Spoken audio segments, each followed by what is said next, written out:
कि आप अष्टांग योग विषय पर एक श्रृंखलाबद्ध प्रक्रिया में आकर कुछ अपना अनुभव साझा करें। और उस श्रृंखला में हम लोगों ने बहुत लंबे समय तक वार्तालाप करके एक तिथियां निश्चित करी, और उस क्रम में हम लोग यम कंप्लीट किए, नियम कंप्लीट हुआ, आसन पूर्ण हुआ पिछले सप्ताह से, और पिछले 2 सप्ताह से प्राणायाम पर वार्तालाप निरंतर जारी है। उसी श्रृंखला में, उसी कड़ी में ऐसी जिज्ञासा हुई कि क्यों ना हम एक 3 दिवसीय कार्यशाला के रूप में अभी ऑनलाइन के माध्यम से प्राणायाम का अभ्यास सीखा जाए। बाद में 5 दिवसीय एक फेस टू फेस, जिसको हम समक्ष या प्रेजेंट में जो हम देखते हैं कि उसका लाभ ज्यादा मिलता है, आकर उनका एमपीटी का जो रिजॉर्ट है वहां वो कर रहे हैं, उसमें आकर और सबसे रूबरू हुआ जाए, सबके साथ बैठकर कुछ 5-7 दिन, 4 दिन, 5 दिन में अभ्यास किया जाए। उसकी भी रूपरेखा बन रही है, बहुत जल्दी हम लोग उसमें जुड़ेंगे। अभी 3 दिन हम प्राणायाम के उन गहराइयों में उतरेंगे जो सिद्धांतों में हमने बताई और शास्त्रों में जिनका उल्लेख बहुत गहनता से है, सूक्ष्मता से है। प्राणायाम एक ऐसा विषय है जो आज वर्तमान जगत में बहुत आवश्यक है। पीछे कोरोना काल आपने देखा, जो पूरा का पूरा जो डिसऑर्डर, जो वायरस था, उसने लंग्स पर अटैक किया, और कोरोना वायरस से लोगों को आज भी लंग्स के, रेस्पिरेटरी के बहुत सारे प्रॉब्लम्स और पोस्ट कोविड इफेक्ट से बहुत सारे लोग परेशान हैं। उस दौरान हम लोगों ने प्राणायाम को और ऑनलाइन प्लेटफॉर्म को देखा और उस ऑनलाइन प्लेटफॉर्म का सदुपयोग किया। तो बंधुओं, हम लोग प्राणायाम के कुछ सैद्धांतिक पक्ष की चर्चा करते हुए उत्तरार्ध में अभ्यास भी करेंगे। पीछे बात हुई थी कि सभी लोग यह प्रयास करेंगे कि पेट खाली हो या भोजन के 4 घंटे उपरांत अभ्यास किया जाए। क्यों ऐसा करने की आवश्यकता क्यों है? क्योंकि जब हम भोजन करते हैं तो भोजन के बाद पाचन की प्रक्रिया प्रारंभ हो जाती है। अगर हम प्राणायाम करते हैं और आसन करते हैं तो निश्चित रूप से मान के चलिए कि हमारा मस्तिष्क कहीं ना कहीं प्रभावित होगा, क्योंकि एक तरफ पाचन की प्रक्रिया और दूसरी तरफ होने वाले प्राणायाम का अभ्यास, ये कहीं ना कहीं क्लैश करेंगे आपस में। एक ऐसा प्रतिरोध पैदा होगा जिसके फलस्वरूप पाचन भी बिगड़ेगा, और यहाँ प्राणायाम की प्रक्रिया करने से लंग्स, हार्ट और भी मस्तिष्क की समस्याएं पैदा होंगी। शास्त्र में कहा गया है कि अगर युक्त पूर्वक प्राणायाम किया जाए, a proper practice of pranayam can be cause of destroyer or all disease, and improper practice of pranayam can be cause of all disease।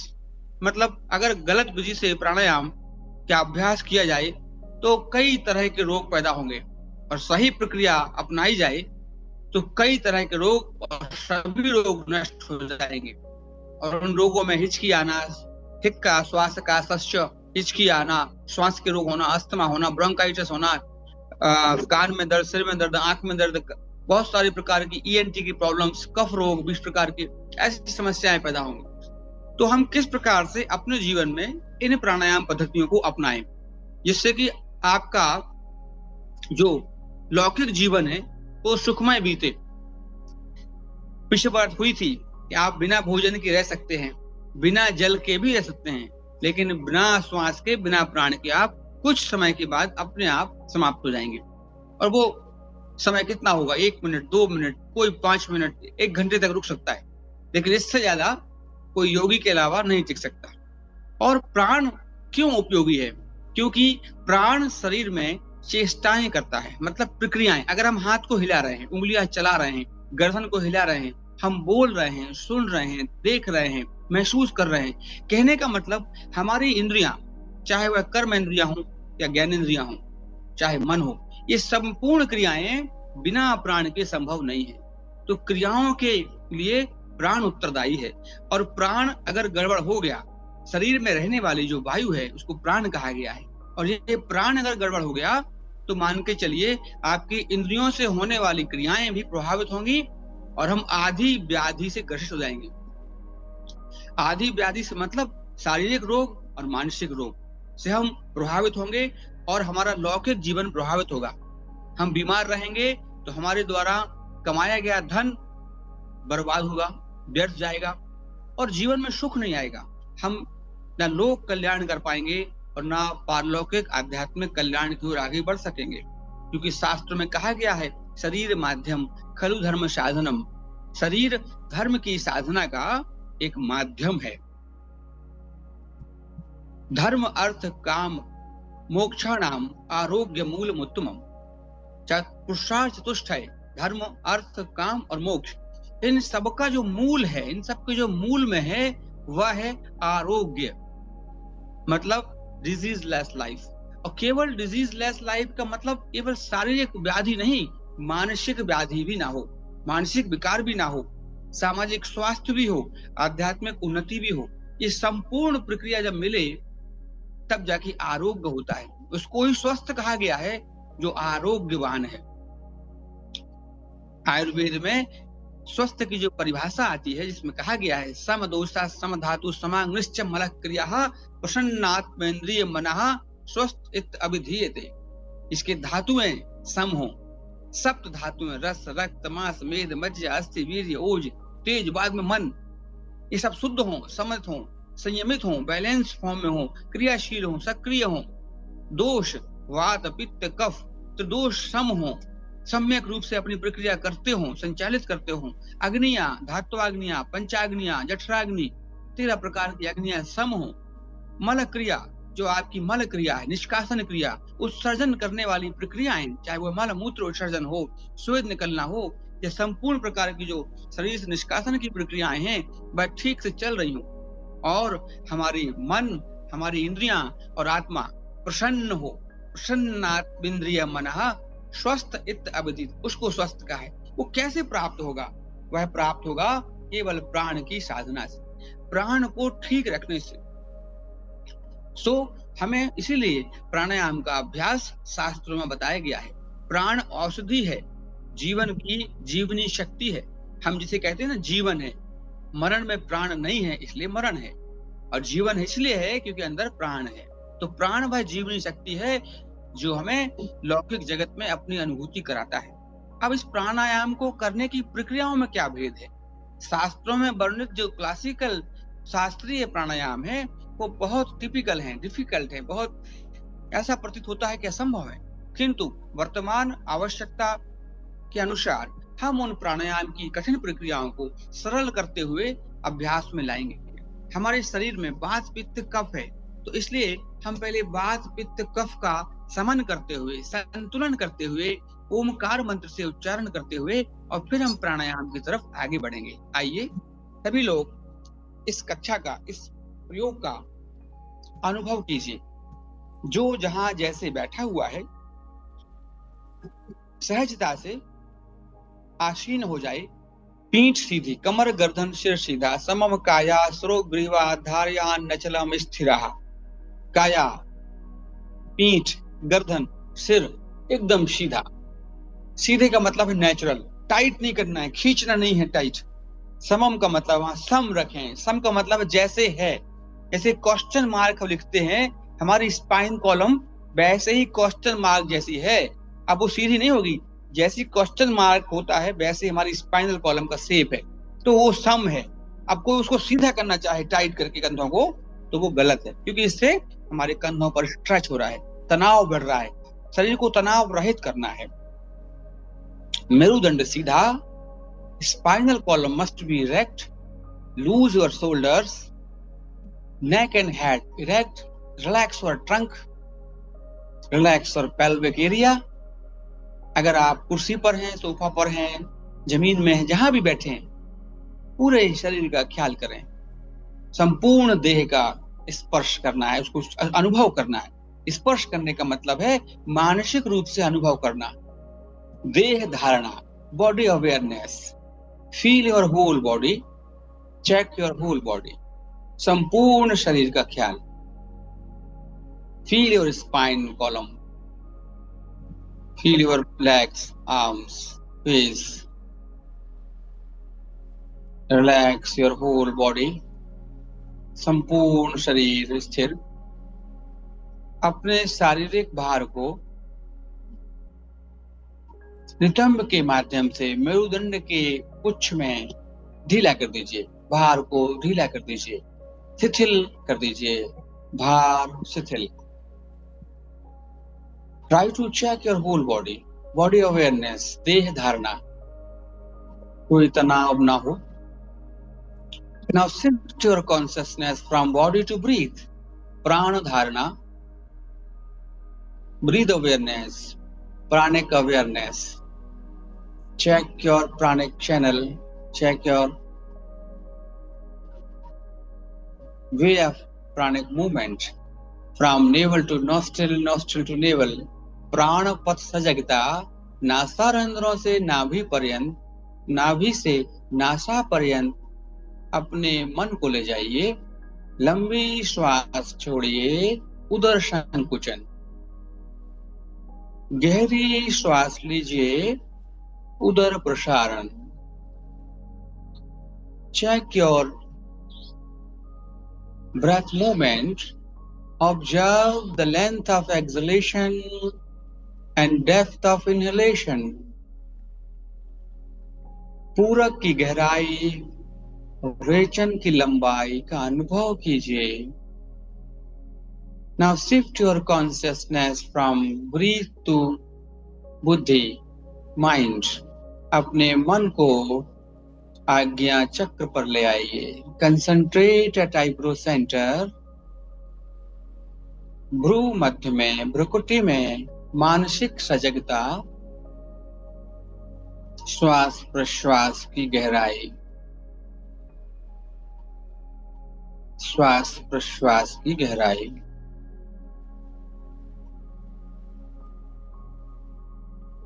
बात दोष को शांत करने के लिए 3 बार मेरे साथ अकार मंत्र नाभि पर स्पंदन का अनुभव कीजिएगा। गहरी श्वास,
पित्त दोष को शांत करने के लिए, शम करने के लिए 3 बार उकार मंत्र अपनी चेतना को हृदय से कंठ तक स्पंदन अनुभव में सम्मिलित कीजिए। गहरी श्वास और 3 बार उकार मंत्र। गहरी श्वास,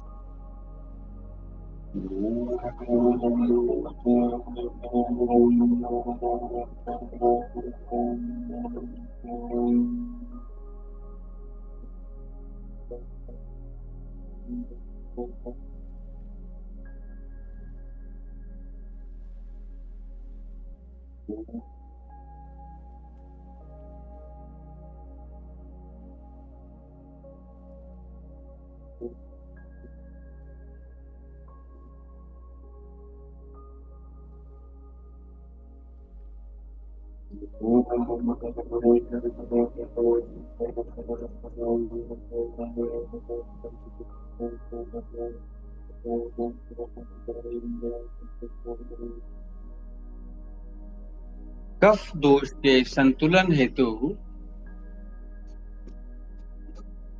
आप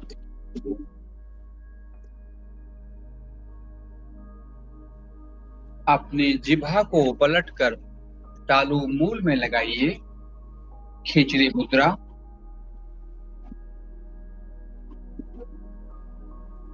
अपना ध्यान माथे से शिखारंध्र तक, ब्रह्मरंध्र तक स्पंदन का अनुभव 3 बार मकार मंत्र, गहरा श्वास।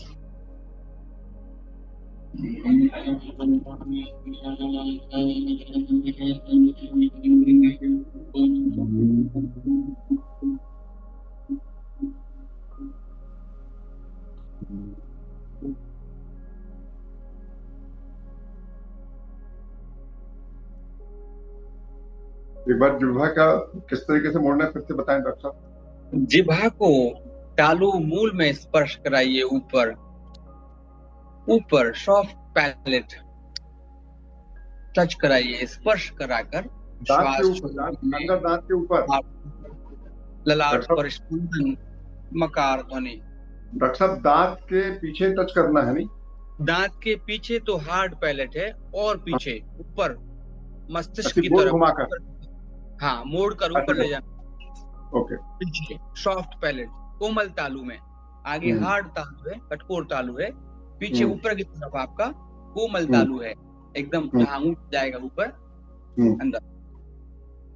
गहरी श्वास,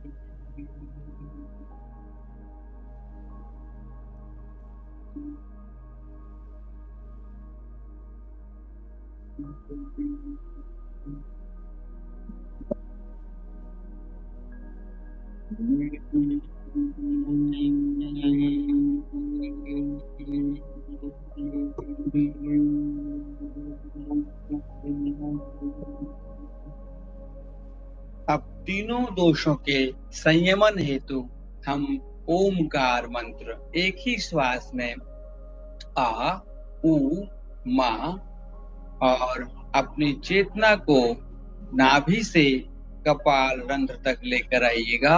मेरे साथ गहरी श्वास,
मन को शांत रखिए।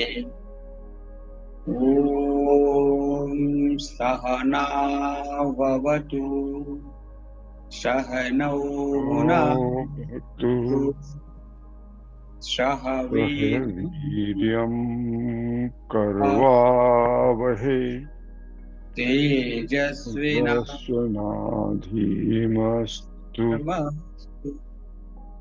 मा विद्विषावहै।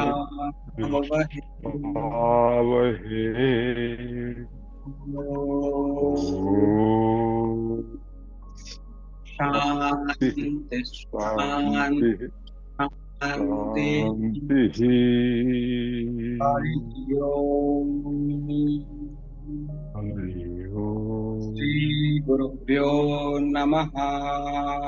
श्री गुरुभ्यो नमः। हरि ओम।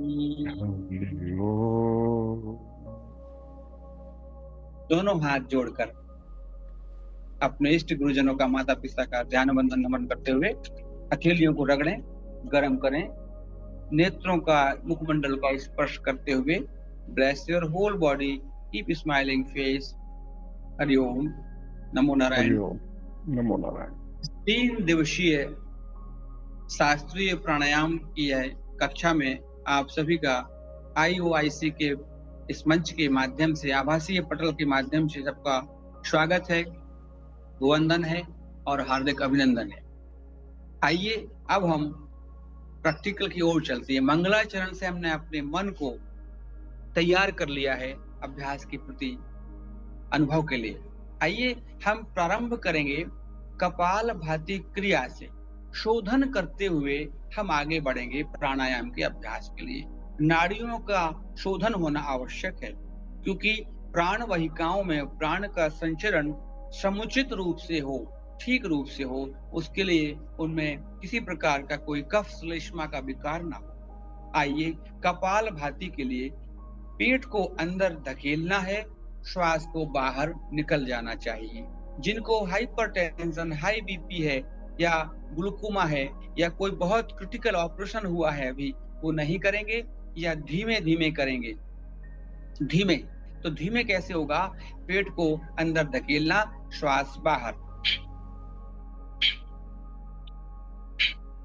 ये धीमे है।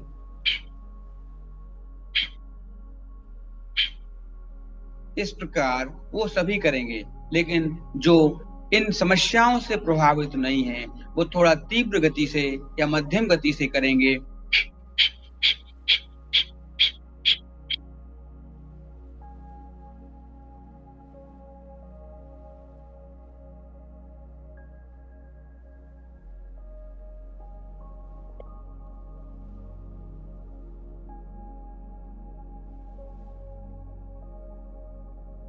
ध्यान रखिएगा 1 मिनट तक करना है, रुकना नहीं है।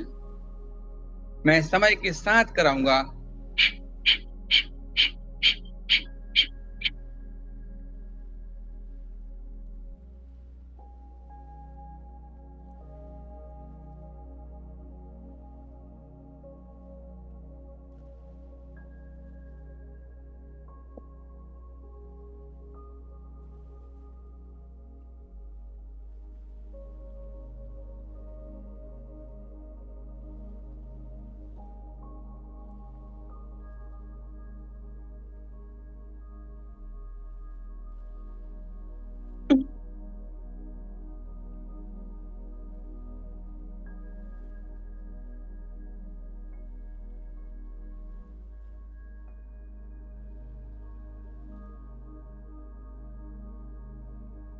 थकान होने पर मध्यम कर लें, धीमा कर लें, रुकना नहीं है। अभी और समय बाकी है, 15 सेकंड।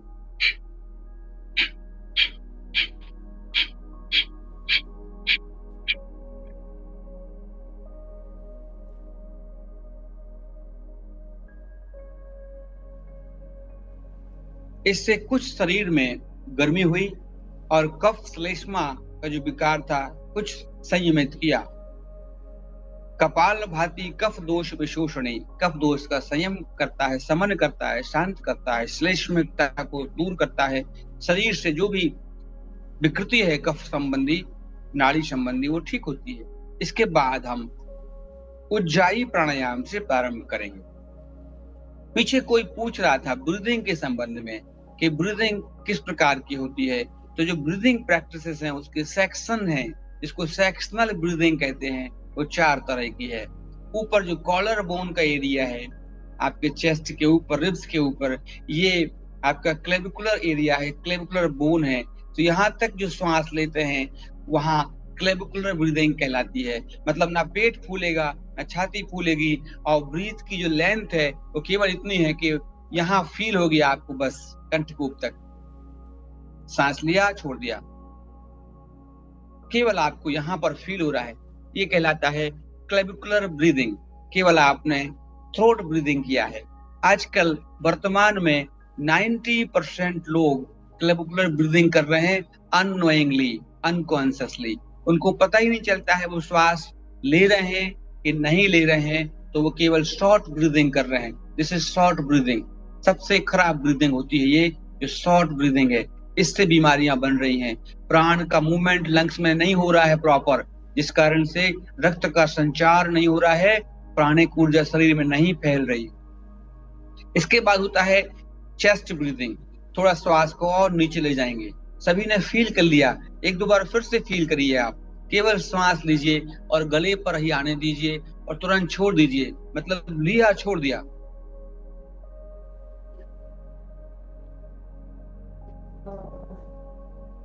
लिया छोड़ दिया, बस यहाँ लिया छोड़ दिया बस।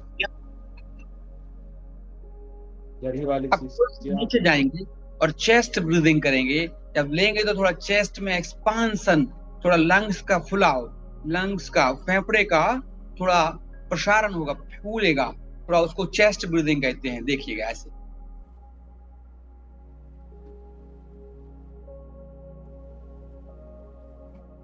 क्लैविकुलर ब्रीदिंग फील करना हो तो आप कंधे पे हाथ रखते हैं या गर्दन पर, तो आपको क्लैविकुलर ब्रीदिंग जो है वो फील होती है। और चेस्ट ब्रीदिंग में आप चेस्ट पर हाथ रखते हैं तो यहां पर फील होगी।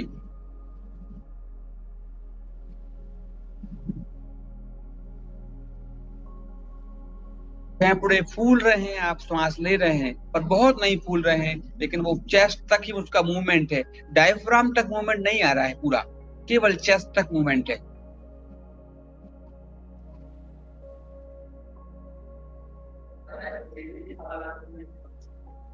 इसके पीछे होता है डायफ्रामेटिक ब्रीदिंग। अब चेस्ट के बाद जो होती है ब्रीदिंग वो हेल्दी ब्रीदिंग कहलाती है। यहाँ तक की ब्रीदिंग जो है उतनी हेल्दी नहीं मानी गई है, लेकिन चेस्ट के नीचे जब ब्रीथ करते हैं, जहां पर एक ऐसा पंख नुमा एक मसल्स है, सबसे बड़ा मसल्स यहाँ पर ऐसे लटका हुआ है, ऐसे पंख लटके हैं, ऐसा मसल्स छाती के नीचे डायफ्राम मसल्स कहलाता है, डायफ्रामेटिक मसल्स, जो फैलते हैं और सिकुड़ते हैं पंख की तरह। जब ये सिकुड़ेंगे तो पेट फूलता है, जब ये फैलता है तो पेट सिकुड़ता है। तो डायफ्रामेटिक ब्रीदिंग में आप फील करें, यहाँ पर थोड़ा सा नीचे आ जाएंगे, हल्का सा हाथ को चेस्ट के नीचे। अब जब आप श्वास लेंगे तो यहाँ मूवमेंट प्राण का, डायफ्राम मसल्स का फैलाव और संकोच फील कीजिए। हाथ को थोड़ा छाती के नीचे नाभि से ऊपर की तरफ।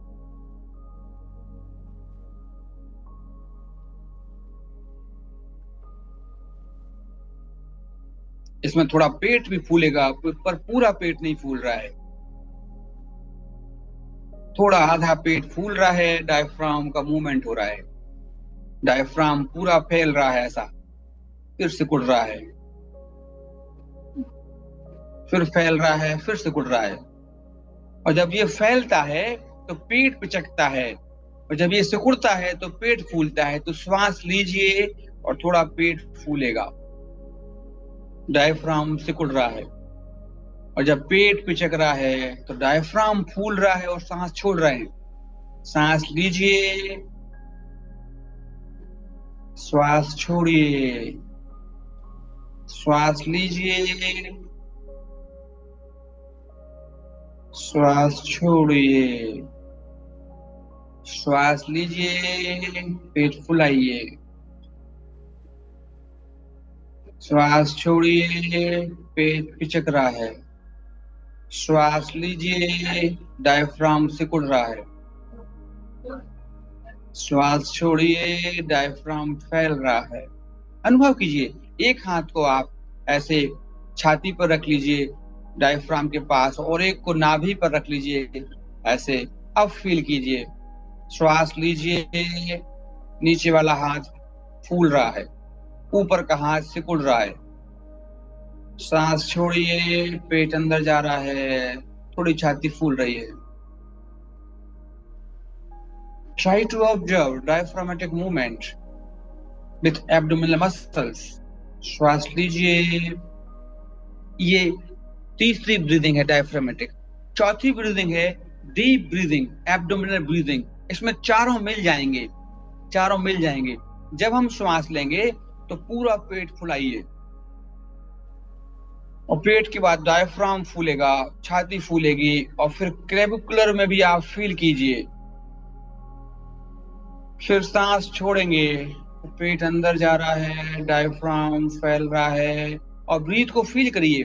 छोड़ते समय पेट से ऊपर डायफ्राम, चेस्ट एंड क्लेविकुलर। जब श्वास लेंगे तो फील कीजिए चेस्ट के नीचे, डायफ्राम से नीचे नाभि पर, फिर नाभि से नासारंध्र तक। ये डीप ब्रीथिंग है। Abdominal breathing. शवासन में इसका अभ्यास और अच्छा होता है। आइए अब हम आगे बढ़ते हैं। सेक्शनल ब्रीदिंग इस तरह से एक प्रक्रिया है जो मॉडर्न मॉडरेटेड प्रैक्टिस है आजकल, जो मेडिकल साइंस में जिनका वर्णन आ रहा है, लोग कर रहे हैं। अब हम थोड़ा शास्त्रोक्त विधि की तरफ चलेंगे, थोड़ा उज्जाई प्राणायाम में हम उज्जाई क्रिया करेंगे। आज हम प्राथमिक करेंगे, कल हम मध्यम स्तर पर जाएंगे थोड़ा सा अभ्यास में, और परसों उच्चतम या उच्च अभ्यास की तरफ बढ़ेंगे जिसमें कुंभक को शामिल करेंगे। आइए उज्जाई प्राणायाम करेंगे। उज्जाई प्राणायाम में गले में संकोच करना है। कंठम आकुंचयेत दृढ़म, कंठ को आकुंचन माने synchronize the throat muscles and wind pipe at the throat region. यहाँ पर थोड़ा संकुचन कीजिए मसल्स का। When we inhale feel the snoring sound, जब इनहेल करेंगे तो स्लीपिंग साउंड, जो खर्राटे की आवाज है सॉफ्ट वो गले पर अनुभव करना है। ये थायराइड पैराथायराइड विकृति के लिए बहुत आवश्यक प्रकार का प्राणायाम है, पर आज केवल क्रिया। आइए श्वास लीजिए और गले पर इस प्रकार से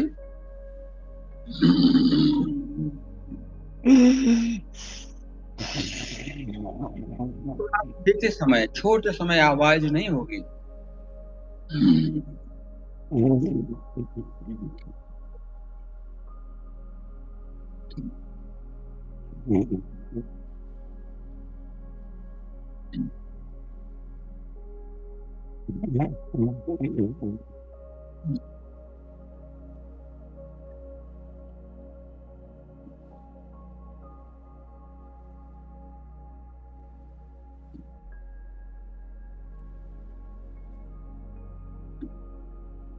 एक मिनट तक करना है, लगातार करना है, रुकना नहीं है।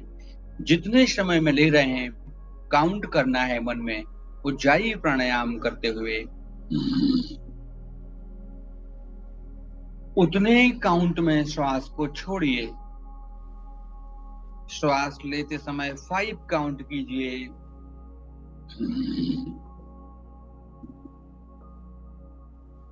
छोड़ते समय भी 5 काउंट। 1 to 5 कर लीजिए, फिर एक्सलेशन में 1 to 5।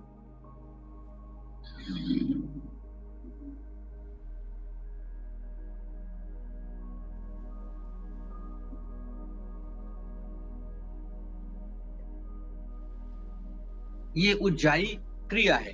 प्राणायाम का प्रयोग कल करेंगे जिसमें हम कुंभक का अभ्यास और रेचन के अनुपात का वर्णन भी बढ़ाएंगे। अभी प्राथमिक स्तर पर थोड़ा थोड़ा हम प्रक्रियाओं को सीखते जाएंगे और कल थोड़ा सा इसमें हम मिश्रण करेंगे, अनुपात का अनुपातिक मिश्रण, और साथ में इसके अंततः कुंभक की प्रक्रिया को भी हम कल से प्रारंभ करेंगे। आइए अब हम करेंगे प्राथमिक भस्त्रिका। जिनको हाइपरटेंशन है, ब्रेन में कोई प्रॉब्लम है या बहुत ज्यादा कोई सीवियर टाइप प्रॉब्लम है, वो थोड़ा ध्यान पूर्वक करेंगे। हाइपरटेंशन के लिए स्पेशली थोड़ा धीमा करेंगे और स्लो करेंगे, बिल्कुल जैसे प्रेशर कम डालना है। एक बार देख लीजिए, सभी लोग साथ में कर भी सकते हैं और जिनको समस्या है वो देख लेंगे। पहले दाहिनी नासिका को बंद कर दीजिए। Close your right nostril through the right thumb only. Right thumb का प्रयोग करिए, दाएं हाथ का प्रयोग करिए, दाएं अंगूठे से दाएं नासिका बंद। Close the right nostril through the right thumb. और लेफ्ट नॉस्ट्रिल से 10 बार श्वास को छोड़िएगा और लीजिएगा, जैसे चेस्ट ब्रीदिंग हमने की थी। जल्दी जल्दी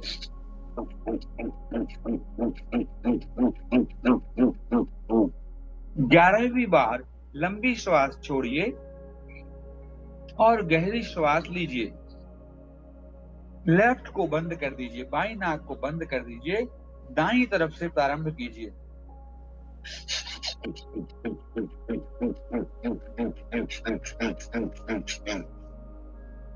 ग्यारहवीं सांस लंबी छोड़िए, गहरी लीजिए,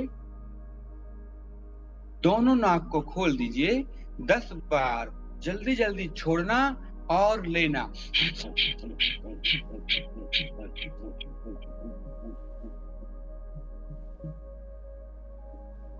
11वीं लंबी छोड़ना और गहरी लेना। अब इसी प्रक्रिया को 2 बार और दोहराइए। जिनको समस्या है, प्रॉब्लम है हाइपरटेंशन की या हार्ट की, वो इसको धीमे करेंगे ऐसे।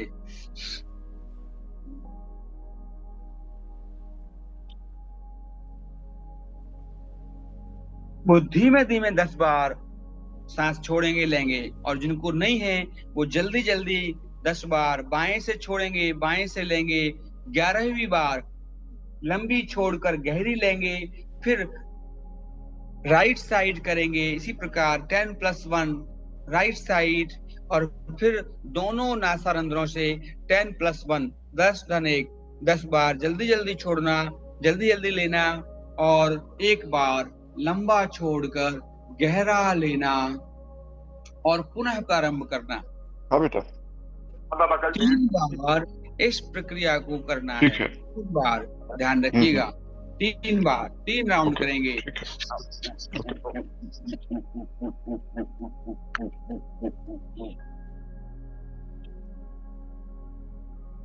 फिर दाईं तरफ से।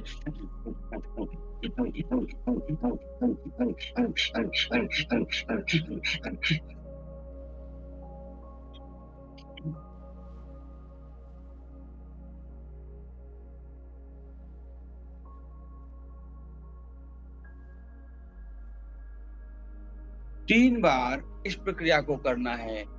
एक बार बाईं तरफ से, दूसरी बार दाईं तरफ से, तीसरी बार दोनों नासारंध्रों से। ये एक राउंड हुआ। ऐसे हमें 3 आवृत्ति करना है। बाईं तरफ से पहले, फिर दाईं तरफ से, फिर दोनों से। 10+1 10+1 10+1 30+3 33 ब्रेथ जाना, 33 ब्रेथ आना। ये 33 का एक चक्र हुआ। ऐसे 3 चक्र करना है 99 ब्रेथ का, 99 ब्रेथ का एक चक्र, एक साइकिल पूरा करना है। फिर उसके बाद गहरी श्वास छोड़ना है, लंबी श्वास, और गहरी श्वास लेना है। एक श्वास का अंतर। मन को शांत करिए, एकदम शांत। अगर किसी को इस दौरान थकान या बीपी बढ़ लग रहा है या घबराहट या गर्मी बढ़ गई है, तो वो तुरंत शीतली प्राणायाम के लिए आ जाएं। तुरंत शीतली प्राणायाम को यहाँ रोककर शीतली अथवा शीतकारी शीतली प्राणायाम में अपनी जिह्वा को बाहर निकालिए। अभी जो हम लोग आज कर रहे हैं उनको प्राणायाम की कैटेगरी में हम नहीं रख रहे हैं। All are breathing practices. Shwasayam, this is shwasayam. ये प्राणायाम नहीं है, श्वासायाम है।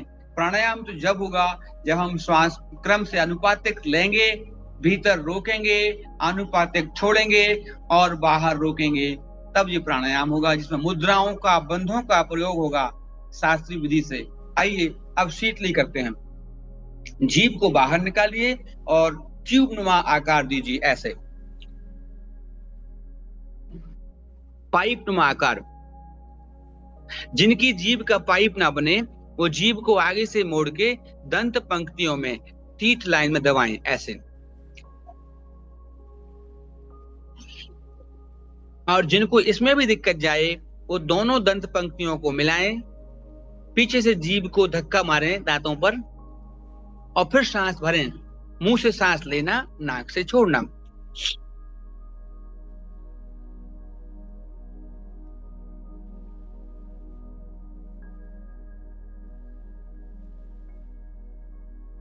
जीभ से लेना,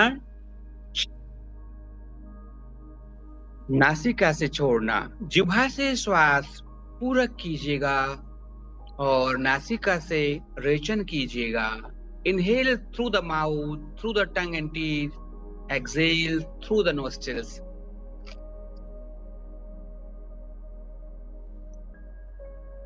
एक मिनट तक इसका अभ्यास कीजिए। यह शीतली प्राणायाम शीतलता प्रदान करता है, पित्त रोगों को शांत करता है, हाइपर एसिडिटी को, हाइपर टेंशन, हाई बीपी को डाउन करता है 5 मिनट के अंदर, चर्म रोगों को दूर करता है, बढ़े हुए पित्त को, गर्मी को शांत करता है, कब्ज को दूर करता है, छालों को मिटाता है, चमड़ी को साफ करता है, गले के सूखापन को दूर करता है। कहते हैं 6 महीने इसका अभ्यास करने वाले कामदेवो द्वितीय कहा, इतना सौंदर्य आ जाता है। 1 मिनट तक लगातार कीजिए बिना रुके।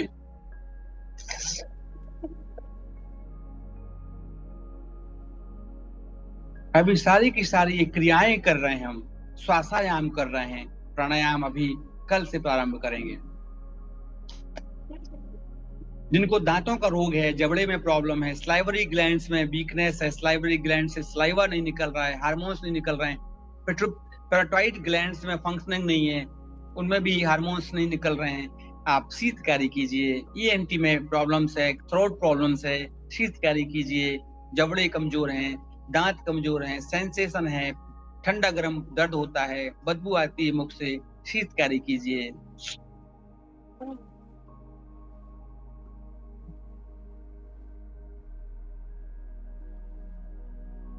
वैक्यूम की तरह खूब तेजी से सांस खींचिए और नासिका से धीरे धीरे छोड़ दीजिए। मन को शांत रखिए, मन को शांत रखिए। आइए अब हम भ्रामरी प्राणायाम कह देंगे, पर प्राणायाम है नहीं। अभी हम सिर्फ भ्रामरी का प्राथमिक अभ्यास कर रहे हैं। तो आइए भ्रामरी की तरफ चलते हैं। भ्रामरी प्राणायाम करेंगे। दोनों हाथों को मेरे सामने ऐसे रखिए, अंगूठे को अंदर और अंगूठे पे 3 अंगुलियों को रैप कर दीजिए। अंगूठा ऐसे 3 अंगुलियां रैप और इंडेक्स फिंगर खुला हुआ। और आप देखिए हथेली को ऐसे कर लीजिए, उल्टा कर पृष्ठ दिखाइए हमें। हाँ, ऐसे कर लीजिए। अब इनको कान में रखना है अंगुलियों को, और हथेलियों को ऐसे घुमाना है वापस, तो फिंगर हमारे पास हो जाएगा, फिंगर फॉरवर्ड हो जाएंगी और कान आपके लॉक हो गए। देयर इज नो साउंड, अब कोई एंटर नहीं हो सकता है साउंड, तो आपके ईयर लॉक कर दिए हमने। और जीभ को पलट कर लगा लीजिए सॉफ्ट पैलेट पर, तालू में। फिर से कर लीजिए, जीभ को सॉफ्ट पैलेट में, कान बंद और टाइट। अब जैसे मकार किया था हमने 3 बार, ऐसे ही 1 मिनट तक भ्रामरी करेंगे। भ्रामरी मतलब सांस छोड़ते हुए नासारंध्रों से साउंड बनाएंगे जो पूरे मस्तिष्क में गूंजेगा। ये न्यूरो प्रॉब्लम्स के लिए, ब्रेन डिसऑर्डर्स के लिए बहुत फायदेमंद अभ्यास है। आइए हम लोग भ्रामरी करेंगे।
कम से कम 3 या 5 आवृत्ति पूर्ण करिए। मन को शांत रखिए और हाथों को गोद में वापस बुद्ध मुद्रा में रख लीजिए। आपकी हथेलियां गोद में, अंगूठे मिले हुए, बाईं हथेली के ऊपर दाईं हथेली, और हथेलियों को या तो नाभि के सामने रखिए या अपने पैरों पर, पंजों पर रख लीजिए, एड़ी पर रख लीजिए। ऐसे बुद्ध मुद्रा।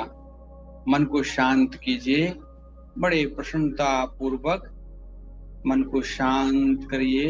नेत्रों को बंद रखिए और 3 बार आ उमा ओमकार, एक श्वास में तीनों को जोड़ते हुए 3 बार ओमकार। आपकी चेतना मूलाधार से सहस्त्रार्ध, टेलबोन से स्कल तक जाएगी। गहरी श्वास,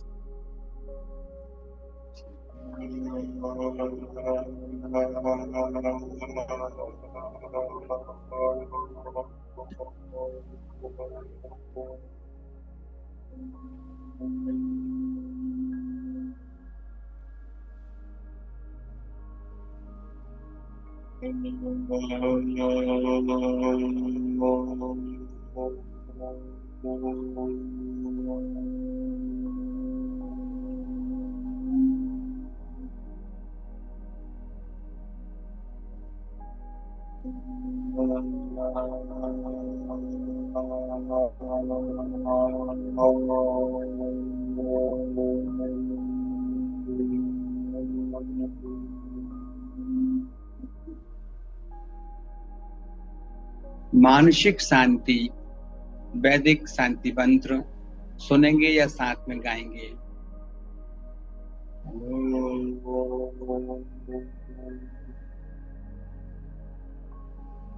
सर्वेऽपि सुखिनः सन्तु, सर्वे सन्तु निरामयाः, सर्वे भद्राणि पश्यन्तु, मा कश्चित् दुःखभाग् भवेत्, मा कश्चित् दुःखभाग् भवेत्, मा कश्चित् दुःखभाग् भवेत्।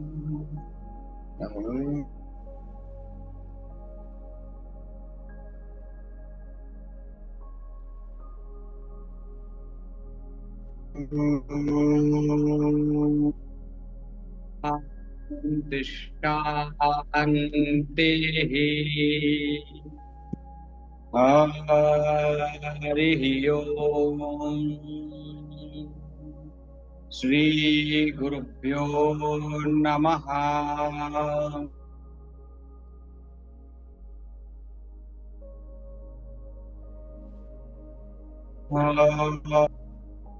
रखिए, दोनों हाथों को जोड़ लीजिए नमस्कार मुद्रा में, हृदय के सामने। अपने इष्ट का, गुरुजनों का, माता पिता का ध्यान, वंदन, क्षमायापन, नमन करते हुए रब योर पाम टुगेदर, हथेलियों को गर्म कीजिए। Warming palm, cover your eyes, Anjali को आंखों पर रखिए। इस ऊर्जा का अनुभव नेत्रों पर कीजिए। मुखमंडल का स्पर्श, and bless your whole body, संपूर्ण शरीर का स्पर्श कीजिए। And open your eyes gently, smiling face. Hari Om तत्सत, हरि ओम तत्सत, हरि ओम तत्सत। नमो नारायण। आप सभी का जीवन शुभ हो, मंगलमय हो, आरोग्यमय हो। प्राणायाम की आज उद्घाटन सत्र में और इस कार्यशाला के प्रथम दिन आप सबका बहुत बहुत अभिनंदन है। ये आपने जो प्राणायाम बताया ना, तो उसमें ना तालु से संपर्क करना है। टंग को तो पूरे टाइम करना ओम करते समय नहीं, जब कुछ प्राणायाम होंगे, कुछ क्रिया होगी तो जीभ को, जैसे मकार में, भ्रामरी में जब जब आवश्यकता है तब तब जीभ को मोड़कर, और जीभ का जो बाहरी छोर है, अंतिम छोर है, उसको स्पर्श कराना है कोमल तालु में, पीछे ऊपर की तरफ। आप अंगूठे से दबाइए तो वहां मसल्स आपके सॉफ्ट हैं, कोमल हैं, वहां उसको स्पर्श करके रखना है। मतलब सपना, जब तक आप भ्रामरी जब तक आप भ्रामरी कर रहे हैं तब तक आपको उसको पूरी देर तक रखना है। अच्छा, जब हम ऐसा बोलते हैं तो पूरी देर रखना है उसको। ठीक सर जी, धन्यवाद सर। मैं गीतिका बोल रही हूँ प्रयागराज से। नमस्कार जी। नमस्कार गीतिका जी, बोलिए, स्वागत है आपका।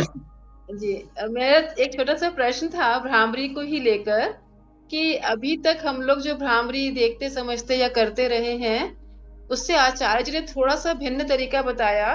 कि अभी तक हम लोग अंगूठे से कान बंद करते थे और तर्जनी से नाक के दोनों तरफ रखते थे, और आचार्य जी ने कहा कि तर्जनी से कान बंद करेंगे तो, और नाक पे नहीं रखवाया, तो ये भी ठीक ही है? मतलब दोनों में जैसे पहले कर रहे थे वो क्या गलत तरीका था?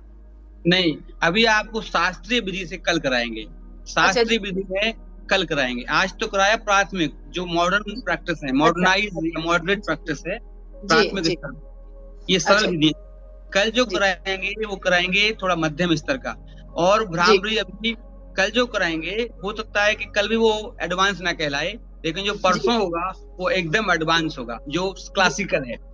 जी, अच्छा, एक और प्रश्न था भ्रामरी को ही लेके, कि जैसे 1 मिनट तक करना है तो 1 मिनट में तो सांस टूट जाएगी, लगातार वो नहीं निकल पाएगा। 1 मिनट का मतलब है 1 मिनट तक करते रहिए, एक राउंड, दूसरा राउंड, तीसरा राउंड, मतलब जी, टूट जाए तो फिर शुरू कर दें। टूट जाए फिर शुरू कर दीजिए, फिर शुरू कर दीजिए, कंटिन्यूअस लगातार। इसको हम 3 मिनट तक ले जाएंगे कि आपने एक ब्रीथ लिया, फिर किया, फिर आपने एक ब्रीथ लिया, फिर भ्रामरी किया, तो एक ब्रीथ लिया, फिर ऐसे एक मिनट में 5 बार 6 बार आपका हो जाएगा। बहुत बहुत धन्यवाद, बड़ा अच्छा रहा जी, बहुत धन्यवाद।